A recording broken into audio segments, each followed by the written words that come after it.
नमस्कार, स्वागत है आपका साधना न्यूज में। मैं हूं रविंद्र सिंह और आप देख रहे हैं हमारा खास कार्यक्रम प्रॉपर्टी मंत्रा, जिसमें हम आपकी समस्याओं से रूबरू होते हैं और उनका जो जवाब है वो हम आपको बताते हैं। हमारे साथ पैनल के तौर पर एक्सपर्ट भी रहते हैं, उनसे भी हम आपको रूबरू कराएंगे। लेकिन सबसे पहले हम आपको ये बता दें कि इस खास कार्यक्रम की शुरुआत करने का हमारा मकसद यही है कि अगर आपको किसी बिल्डर ने परेशान कर रखा है या आपकी गाढ़ी कमाई का पैसा कहीं पर अभी भी हिलका पड़ा है, तो निश्चित तौर पर उस समस्या का समाधान किस तरह से होगा, उस रास्ते पर हम आपको ले जाना चाहते हैं और यही मकसद हमारे इस कार्यक्रम का है। तो आइए शुरू करते हैं प्रॉपर्टी मंत्रा।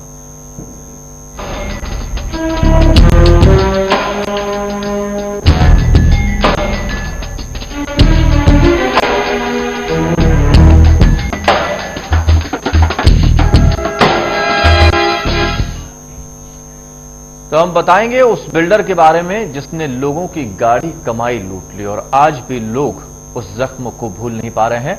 उनकी जो गाढ़ी कमाई लुट चुकी है उसको वो पा भी नहीं पा रहे हैं। आइए देखते हैं इस खबर को, उसके बाद आप खुद ब खुद जान जाएंगे कि कौन है वो बिल्डर और किस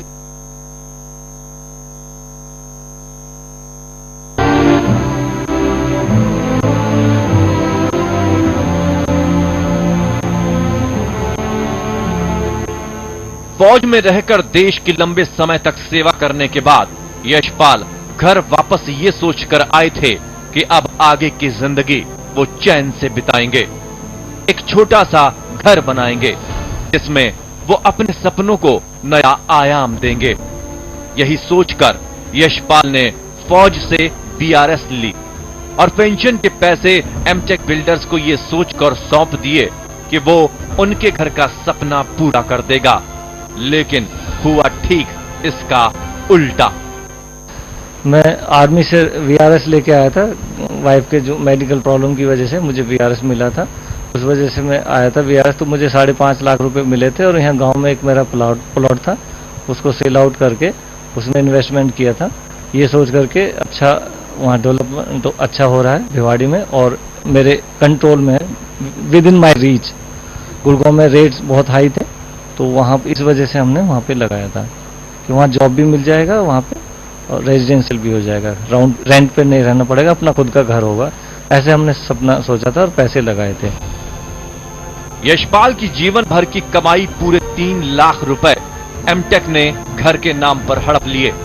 यशपाल कई बार एमटेक के दफ्तर गए, कई बार अपने पैसे वापसी की गुहार लगाई, लेकिन एमटेक के अधिकारियों के कान पर जूं तक नहीं रेंगी। यहां तक कि यशपाल को एमटेक के दफ्तर से कई बार बेइज्जत होकर वापस लौटना पड़ा। एमटेक के दफ्तर में काफी बार गया हूं मैं, वहां पे कोई सुनवाई नहीं होती है और फिर उन्होंने बोला कि आपने ईओडब्ल्यू में एप्लीकेशन दे दी, अब तो वही आपको पैसे दिलवाएंगे। जब मैं परेशान होकर के ईओडब्ल्यू ब्रांच है उसमें, वहां मैंने कंप्लेंट दिया था तो वो भी मुझे मालूम है, मनु शर्मा ने मुझे बताया कि ऐसे ऐसे आप वहाँ पे करके देख लीजिए, अगर उम्मीद हो रहा है। चांसेस तो कम है, ये तो बहुत डिफॉल्टर हैं और इनकी ऊंची ऊंची पहुँच है। पॉलिटिशियन से पैसे वैसे खिला करके अपनी बेल एप्लीकेशन 2009 में इनका केस रजिस्टर हुआ था इनके अगेंस्ट में, 2009 से अब 2013 चल रहा है। तो इन्फ्लुएंस कर देते हैं लोगों को, पुलिस को भी, कोर्ट में भी इन्होंने कोशिश किया, लेकिन court is taking its own course. इतना आसान नहीं है कोर्ट को बेवकूफ बनाना। तो मुझे अभी उम्मीद लग रही है कि शायद कोर्ट इनको प्रेशराइज करेगा और लोगों के पैसे दिलवाएंगे, ऐसे उम्मीद से अभी हम बैठे हुए हैं। थक हार कर यशपाल ने अब ईओडब्ल्यू यानी इकोनॉमी ऑफेंस बिक्स का सहारा लिया है, लेकिन वहां से भी अभी तक इन्हें कोई ठीक जवाब नहीं मिला है। हालांकि कोर्ट ने एमटेक को सभी बकायादारों के रुपए लौटाने का आदेश दिया है, लेकिन इस आदेश का पालन एमटेक कब तक करेगा ये तो आने वाला समय ही बताएगा। Bureau report,